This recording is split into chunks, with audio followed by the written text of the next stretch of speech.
All right, I'm back today with another artist tip. You never know who's watching you when you perform. Whether it's 3 people or 3,000, one of those people can change your life, so you better act like you mean it. Also, whether it's 3 or 3,000, you can change one of those people's life.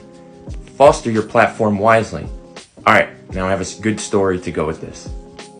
I've told some people this story before, but probably a little over 10 years ago, the beginning of my journalism career, I met up with the lead singer of a band in Manhattan to kind of talk about his life story as an artist.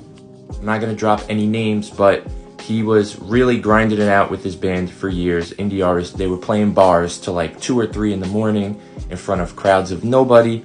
And one day in the middle of a tour in Texas, it was maybe 3 in the morning, 2 in the morning. There was just these drunken dudes at this bar, and they keep telling the band, keep going, keep going. And, you know, they were buying drinks.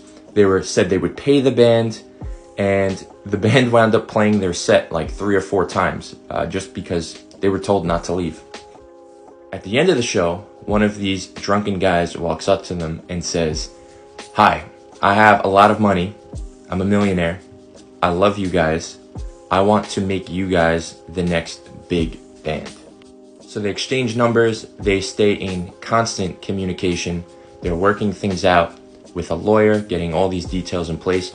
This man had so much money that he was going to create a label and hire people to run the label just to sign this band and pour tons of money into them because he believed in them and he saw how amazing they were on that show at the random night at a drunken bar.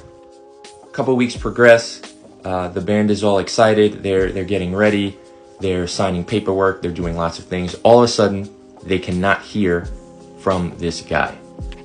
Couple weeks go by, they're calling, they're emailing, nothing. Finally, they get a call from the guy's assistant. He says that the owner, or this millionaire guy, has passed away. Obviously, death isn't funny. But this guy was telling me the story with a laugh because the kicker is that he never formally signed the paperwork to hand over whatever check or sum of money he was going to give to them, and the paper remained unsigned on his nightstand next to his bed where he died. That's a crazy story. It probably won't happen to you if you're watching this, but it's to drive home the point.